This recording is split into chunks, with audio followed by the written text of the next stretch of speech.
आज दिल्ली की एक कोर्ट ने, जज नागपाल जी की सीबीआई स्पेशल कोर्ट है, उसने मनीष सिसोदिया जी की जमानत जो है हाई कोर्ट ने आज सिसोदिया जी की जो जमानत है वो रिजेक्ट की गई है। और इससे पहले जो है वो ट्रायल कोर्ट ने भी रिजेक्ट की थी। और मुझे बार बार एक कहावत याद आ रही है, वह कि अगर बाढ़ ही खेत को खाने लगे तो खेत क्या करेगा। यानी जिन लोगों का कर्तव्य है इन संस्थाओं को बचाए रखना, जिनका कर्तव्य है भ्रष्टाचार के खिलाफ काम करना, अगर वही भ्रष्ट हो जाएं और अपनी जिम्मेवारी से हटकर प्रदेश को नियम कानून का उल्लंघन करते हुए इस तरीके का काम करने लगे, तो कौन उस जगह को, उस क्षेत्र को बचाएगा जो कि दिल्ली के साथ लगातार हुआ।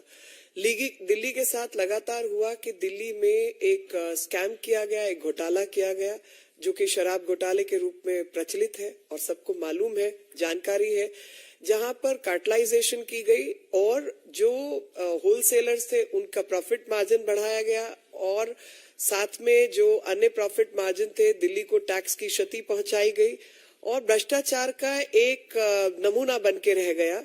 और जिसमें सप्लीमेंट्री चार्जशीट भी दाखिल हुई है और कोर्ट की ऑब्जर्वेशन भी है कि जो एलिगेशंस है वो, जो इनके खिलाफ जो दस्तावेज हैं, बाकी चीजें वो बहुत सीरियस हैं। और इसमें एक पब्लिक सर्वेंट यानी जो समाज पब्लिक सर्वेंट एक टेक्निकल लीगल डेफिनेशन है और डेप्यूटी चीफ मिनिस्टर का ऑफिस जो है वो इतना महत्वपूर्ण ऑफिस है जो खुद भ्रष्टाचार में लिप्त पाया गया। और जो एप्लीकेंट है वो एक पावरफुल व्यक्ति है और जो एक्साइज पॉलिसी का सूत्रधार है वो यही व्यक्ति है। और इन्होंने लगातार ये कुछ भी ऐसी हरकत कर सकते जहां पे विटनेसेस को इन्फ्लुएंस करने का काम है और तमाम तरीके की जो गैर नियमित चीजें होती हैं, खरीद फरोख्त, वो ये कर सकते हैं। और इस कारण से एक्साइज पॉलिसी के केस में इनकी जो जमानत है उसको रिजेक्ट किया जाता है। ये आज का ऑर्डर है। साथ ही एक आध दिन पहले, 2 दिन पहले बल्कि मैं कहूंगी 27/5 को एक सप्लीमेंट्री चार्जशीट भी दाखिल की गई है कोर्ट में। और उस सप्लीमेंट्री चार्जशीट के अंदर पैरा 16.13 16.13 है। द इन्वेस्टिगेशन हैज रिवील्ड कि हिंदी में पढ़ देती हूँ कि इन्वेस्टिगेशन में ऐसी चीजें सामने आई कि जो ग्रुप ऑफ मिनिस्टर्स हैं उन्होंने 12% होलसेल का प्रॉफिट मार्जिन बढ़ाना है L1 लाइसेंसी के लिए, उसकी कोई डिटेल प्रस्तुत नहीं की गई। और ग्रुप ऑफ मिनिस्टर की जो रिपोर्ट है उसको एक्साइज डिपार्टमेंट से मांगना था, वो नहीं लिया गया।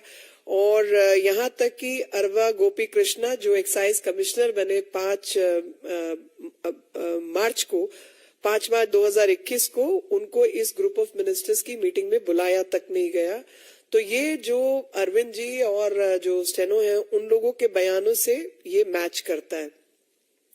सर्च कंडक्ट की गई और उस सर्च के दौरान जो कंप्यूटर सीज किए गए, हार्ड डिस्क लिए गए, उनमें से इमेज को फोरेंसिक जांच के लिए रखा गया और पाया गया कि जो nearly final draft group of ministers की रिपोर्ट थी जिसके पहले पेज पर लिखा हुआ था कि डाटा नीडेड, जिसमें कई सारे पॉइंट्स थे और उनमें रिक्वायर्ड था सिसोदिया जी ये सब जानकारी प्राप्त करें और उनका नाम भी मेंशन था। और ग्रुप ऑफ मिनिस्टर की रिपोर्ट में एक प्रोविजन था कि 5% जो है मिनिमम डिस्ट्रीब्यूशन फी जो है होलसेलर L1 लाइसेंस के लिए, और जिसके ऊपर कोई कैप नहीं होगी, इंडिविजुअली फिक्स करने की बात हुई।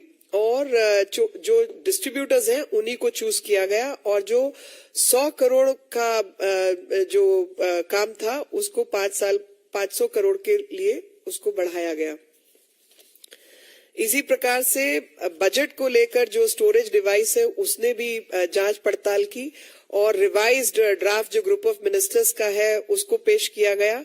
और सी अरविंद और सुनील सिंगल जो टाइपिस्ट हैं उनके कहे जो उनका बयान है उसके अनुसार पाया गया कि ये 10:28 पर ये काम हुआ, क्योंकि उन्होंने अपने बयान में कहा कि ये 10:30 के आसपास की बात है, तो 10:28 पर ये हुआ जो फोरेंसिक रिपोर्ट में सामने आया।